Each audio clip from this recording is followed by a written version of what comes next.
Okay, welcome again grade 10 students sa continuation sa aton klase for this week and I hope na intindihan ninyo ang aton previous discussion all about the combinatorial concepts and probability. So this morning as we start with our lesson, may I request everyone to please close your eyes for our prayer. Heavenly Father, madamo gid nga salamat sa blessings nga imo ginhatag and kabay pa nga patawaron mo kami sa amon nga mga sala kag sa sala pa nga amon mahimo. We thank you for always sustaining us all throughout sa year 2020 kag sa year 2021. Nagapangayo kami sang prosperous year kagabay pa matapos na ang COVID-19 pandemic so that makakanda kami face-to-face nga klase before mag-graduate ining grade 10 students. Lord Jesus Christ, gapangayo gid kami sang kaalam para maintindihan namon ang lessons sa sining adlaw and kabay pa kung tani nga padayon mo kami nga ubayan kaghatagan sa imong guidance pato pakadto sa bright future kag kabay pa nga ipalayo mo kami sa temptasyon agud nga matuman namon ang imo handom sa amon kabuhi. This we ask in Jesus name we pray. Amen. Our Bible verse of the week is still taken from the book of Exodus chapter 20 verse 3 that states, "Thou shalt have no other gods before me." So for the continuation of our lesson this morning, we are going to learn the topic all about permutation and combination. I know that you are all familiar with this topic since nakuha niyo man siya sa inyong previous years and I hope nga naintindihan ninyo sa pag-discuss ang inyong previous teachers kay para mas hapos man sa inyo kung ano gila ang ginatawag nga permutation and combination. So magsiling kita permutation. This refers to the total number of ways. Buot silingon, kabilugan gid siya nga number of ways by which items may be arranged in a definite order. Buot silingon, nagamatter gid ang order. Hindi pwede nga magbalis kadanay. Hindi pwede nga halin sa putot, nagulpi taas, tapos nagputot, nagtaas. Halin dapat sa putot, halin sa pinakaputot, sa mas putot, kag sa putot. Hasta nga kuan ka naman halin sa taas, sa mas mataas, kag sa pinakamataas or vice versa. Dapat naka-arrange gid siya in a definite order. So an arrangement of a set of objects in a definite order is permutation of such object. Buot silingon, kung ano dira ang total number of ways sang pag-arrange nimo sang set of objects in a definite order, amo na ang ginatawag nga permutation of objects. So magsiling kita permutation, in short, amo ina siya ang ginasiling nga arrangement of objects in a specific order. Bot silingon, order matters. Hindi pwede nga pagustuhan talang plastar. Dapat naka-specific order. That is permutation. Suppose we want to know how many ways nga si integers 1, 2, 3, 4, and 5 can be arranged. So aton ipaminsaron kung pila ka many ka ways nga ma-arrange nato ng integers 1, 2, 3, 4, and 5. So we have the following solutions. So pwede siya naton 5 times 4 times 3 times 2 times 1 is equal to 120. So amo ni siya ang aton ways nga ma-arrange naton si 1, 2, 3, 4, 5. So different things can be arranged in n times n minus 1 times n minus 2 until n minus n plus 1 ways. Or 3 times 2 times 1 can be denoted as n factorial. So, ini ang exclamation point sa mathematics. Ang buot silingon sini sa iya is factorial. Or in word, mayara kita n factorial. The number of arrangements or permutations P, capital letter P na ang permutations, iya nga representation, of any n distinct objects is equal to P is equal to n factorial. factorial. P or permutation is equal to n factorial. So aton siya hatagan examples para maintindihan. In how many different ways can we arrange 5 blouses in a counter? So pila ka ways nga ma-arrange naton ang 5 ka blusa sa counter. So P is equal to n factorial. So pila ka bilog, pila aton n. So we have 5. So P is equal to 5 factorial. Magsiling kita 5 factorial, halin gid kita sa 5 hasta sa 1. So 5 times 4 times 3 times 2 times 1. So amo ni siya. 5 factorial is equal to 5 times 4 times 3 times 2 times 1. Kung 4 factorial naman diri ang nakabutang, syempre ma-start ka man di sa 4. 4 times 3 times 2 times 1. So ato na siya simplify. 5 times 4 times 3 times 2 times 1 is equal to 120 arrangements. So sa inyo calculator, pwede nyo na siya madiretso. Pero dapat kamaluman ka mo kung paano na siya i-manual, kamaluman ka mo kung paano na siya sa calculator. Makagamit ka lang sini if your calculator is a scientific calculator. So may ara ka mo dira factorial symbol, ang himuon nyo lang dira is shift, pinduton dayon ang alpha symbol, ang shift, pinduton dayon ang factorial symbol. So magwa man na siya. So kung sa man wala nay, amo ini kita kung paano kita mag-express factorial notation kag kung paano naton i-simplify. Another example, number 2. How many arrangements can be made if there are 7 digits? Kung may 7 digits naman, pila naman ka arrangement? So ang aton n is 7. In short, P is equal to 7 factorial. Since 7 factorial, so ma-start naman kita sa 7 until sa 1. So 7 factorial is equal to 7 times 6 times 5 times 4 times 3 times 2 times 1. So simplify lang na siya naton. So we have 7 factorial is equal to 5,040 arrangements. So amo ina siya kung paano naton kwaon ang permutation of an object. So another example. So sorry, gid ka naglumpat sa number 4.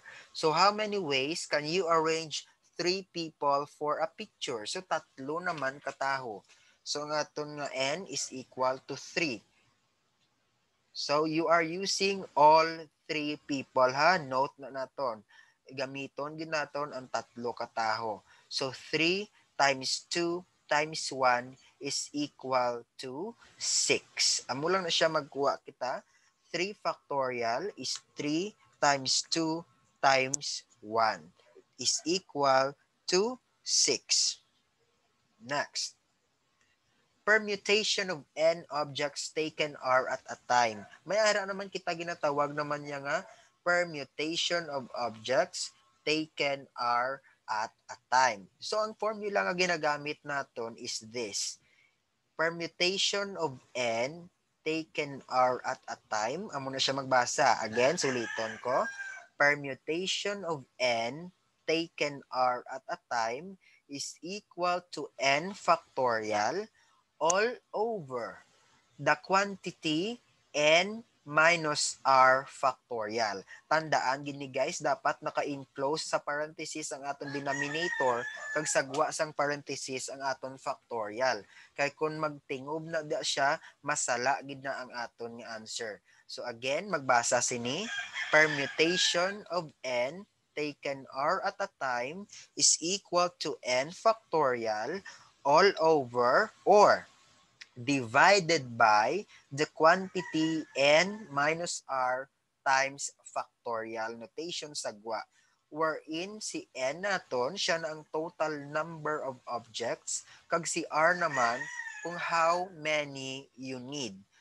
N objects taken are at a time, magbasa kita sina. So kung identify danay naton ang value ni N kag ang value ni R, then aton lang na i-substitute sa aton formula.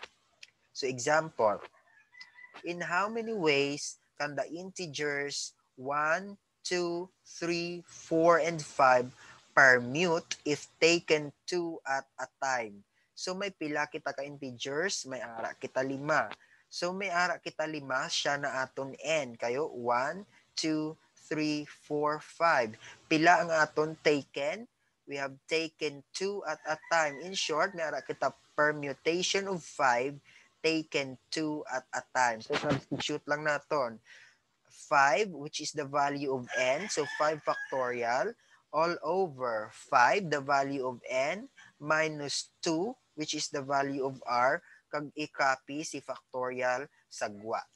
Then simplify, unahon ang ara sa aton nga parentheses. So 5, sorry, kay nag-permutation of 3 na siya dayon. Wait lang gid. Dapat this is 2. Permutation of 2.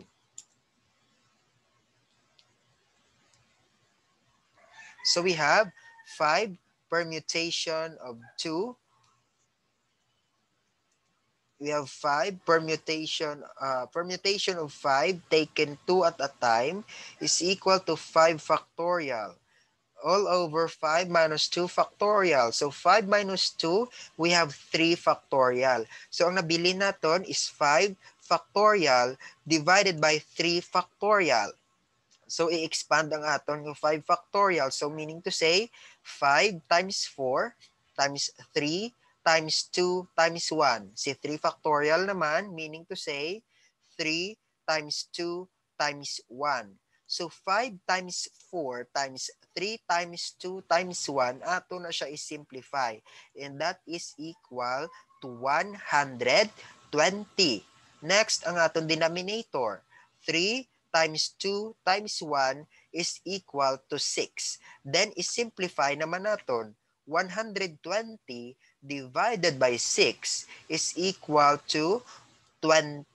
In short, may ara kita 20 permutations or 20 ways nga si integers 1, 2, 3, 4, and 5 taken 2 at a time. So may ara kita 20 ways. So mo kita na magsuma gamit naman ang permutation of objects taken are at a time. So another example, how many permutations can be formed from 10 digits taken 4 at a time? So balikan naton, ang n naton is 10, ang aton nga r is 4. So we have permutation of 10 taken 4 at a time. Substitute ang value ni 10 sa kay n. So 10 minus 4 kay n minus r. So 10 minus 4 factorial. Then simplify. Permutation of 10 taken 4 at a time is equal to 10 factorial divided by 10 or the quantity of 10 minus 4 factorial. I-simplify natin una ang ara sa aton parenthesis. So 10 minus 4 is 6. So 10 factorial divided by 6 factorial. I-expand lang natin siya. 10 times 9 times 8 times 7 times 6 times 5 times 4 times 3 times 2 times 1 is 36, 3,628,800. Tapos ang 6 factorial, ato naman siya i-simplify by expanding it. So 6 times 5 times 4 times 3 times 2 times 1 is 720. So aton i-simplify ang 3,628,800 divided by 720, and that is 5,040. In short, may ara kita 5,040 permutations nga ma-form from 10 digits taken 4 at a time. So amo kita sina magkuha sa permutations of object taken are at a time. Tandaan nga sa permutation, order matters. arrangement in a systematized order. So, gamatter gid ang order. However, sa combination naman, arrangement without regard to the order in which objects are chosen. Buot silingon, wala na madiagamatter ang order nga ginatawag. So, examples are numbers 13, 25, 52, and 31. So if their order is disregarded, the combination that is left is only 13 and 25. Kaya nga sa combination, si 13 kag si 31, parihos lang na siya. Pero sa permutation naman niya, lain si 13, lain si 31. Kaya sa permutation, gag-matter gid ang order. Sa combination naman, wala nag-matter ang order. So combination in short is a selection of n objects without regard to order. Order does not matter. Tandaan gid na, amo nang kinalain ni combination kag ni permutation. So hatagan naton examples ang combinations and permutations.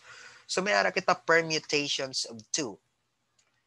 AB lain man na siya kay BA. So si permutations lain si AB, another si AC, another man si AD, another BA, another si BC, another count or another item si BD. Lain man si CA, kay lain man si CB, lain man si CD, lain man si DA, lain si DB, lain si DC. Kay ang sa permutation naton, order matters. In short, si AB is not the same as BA. Kay si A ara sa first nga position, si B naman ang sa first position di sa piyak. Si B ara sa second position, sa piyak si A naman ang ara sa second position. In short, lain si AB, lain man si BA. Pero kung sa combinations, si AB kag si BA isa, si AC kag si CA isa lang na siya. Si AD kag si DA isa lang man na sa. Si BC kag si CB isa man na siya. Si BD kag si DB isa lang man na siya. Si CD kag si DC isa lang man na siya nga pag-isip.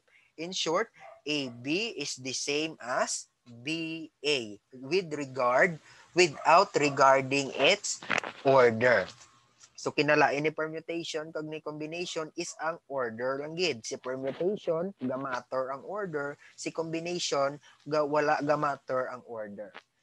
So read naton, magbasa kita sa combination. Amo naman niya ang formula ni combination. N objects taken are at a time. So combination of n taken r at a time is equal to n factorial divided by the quantity of n minus r. Tapos sa buwain na niya may factorial times r factorial. Tandaan gid na naton nga naka-parenthesis ang aton n kag r sa aton denominator. So example para maintindihan. How many committees can be formed from 15 members if a committee consists of 3 members? So ang aton nga n is 15, ang aton nga r is 3. So may ara kita formula nga combination of n taken r at a time is equal to n factorial all over n minus r factorial r factorial. So substitute lang na natin kaya na-identify ta naman si n which is 15, si r which is 3. So may ara kita combination of 15 taken 3 at a time. So substitute 15 into n. 15 minus 3 sagwa niya factorial times 3 factorial. So unahon naton ang naka-parenthesis. So 15 minus 3 is 12 factorial. So ang gwa na lang naton is 15 factorial divided by 12 factorial times 3 factorial. So ang himuon naton, i-expand naton, lantawon danay naton. May ari kita diri 12 factorial. Pwede nga asta lang kita sa kay 12 factorial danay.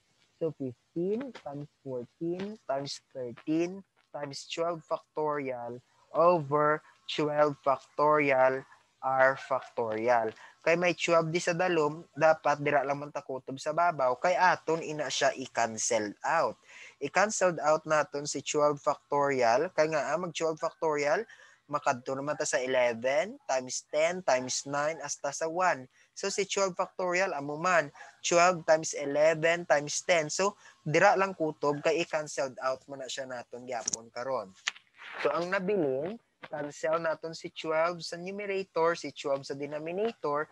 Ang mabilin is 15 times 14 times 13 factorial divided by 3 factorial. So kung aton ini siya i-simplify, may ara kita 2,730 divided by 6. Kay 3 times 2 times 1 is 6. So i-simplify naton si 2,730 divided by 6, that is equal to 455. In short, out of 15 members of a committee nga makonsist ng 3 members each committee, maka-create kita 455 committees. So sa permutation kag sa combination, may ara man ina siya sa calculator. Pwede nga i-check ninyo ang answer ninyo sa calculator para mabalaan ninyo kung ang manual nga pagsuma ninyo is precise and correct. Kay hindi pwede nga kabalo ka mo sa manual, hindi man ka mo kabalo sa aton nga paggamit sang technology sa calculator. Dapat kabalo ka mo sa calculator, kabalo man ka mo sa manual. Kay sa aulihi, hindi ni siya tanan manual, magkuha ikaw board exam, ginahanglan nimo makabalo ka man kung paano magamit sang technology or the scientific calculator. That is why i-balance ninyo nga dapat kabalo ka sa manual, kabalo ka sa paggamit sa calculator para hindi ikaw magmanol pag-abot sang tion. Kay amo ina ang isa sa error, isa na siya sa failure nga instinct sang isa ka maestra or maestro. Dapat hindi ginapasuma ka mo nga ginapamanual. Pag-abot ninyo sa college, pag-abot ninyo sa board exam, nga ka mo kay hindi ka mo kabalo magamit sang calculator nga ginapagamit man sa inyo magkuha ka mo board exam. So dapat unahon ninyo tuon kung paano magmanual, tapos tun-anin man ninyo paano mag-solve gamit ang technology, specifically kay scientific calculator, then i-check ninyo kag i-compare kung insakto ang inyong mga answers gamit ang technology kagamit ang inyong manual skills. So combination example pagid. How many combinations of 4 objects are there taken 2 at a time? So substitute lang naton, si n naton is 4, ang r naton is 2. So combination of 4 taken 2 at a time is equal to 4 factorial divided by 4 minus 2 factorial times 2 factorial. So ato naman siya i-simplify una ang ara sa parenthesis. 4 minus 2 is 2 factorial. Then copy man si 2 factorial. So 4 times 4 factorial is equal to 12. Kay 4 times 3 times 2 times 1. Nga nag-12 na lang na siya. Kay 4 times 3 times 2 factorial. Nagkadto kita sa 2 factorial, kay may 2 factorial diri, so i-cancel na siya naton. So ang mabilin, 4 times 3 times 1, that is why 12. So ang mabili naman sa dalom is 2 factorial, so 2 times 1 is 2. So 12 divided by 2 is equal to 6. So amo na siya ang aton nga klase all about permutations and combinations. As a sort of review, sa permutation, order matters. Sa combination, order do not matters. So for your activity, ara sa inyo Spiral Math 10 nga libro, ang answeran lang ninyo is ang items A and B only nga ara sa mastery test sang page 283 only. Ansiran ina siya sa papel or sa notebook or sa bond paper with name and date. Hindi gid pwede ansiran sa libro kay kabugat sang libro dalon sang inyo guardians or parents magpasa. So please, naka-notebook, naka-papel or naka-bond paper man na siya, dapat butangan gid name and date. Hindi ako mag-check kung sa libro nag-answer. Dapat wala sang libro nga ipasa kung mag-submission. Dapat papel lang, notebook, or bond paper with name and date. So again, if you have questions and clarifications, feel free to message me so that ma-address nato inyong queries kag inyo concerns. So God bless everyone and see you sa aton next nga video for our next topic next week. God bless everyone.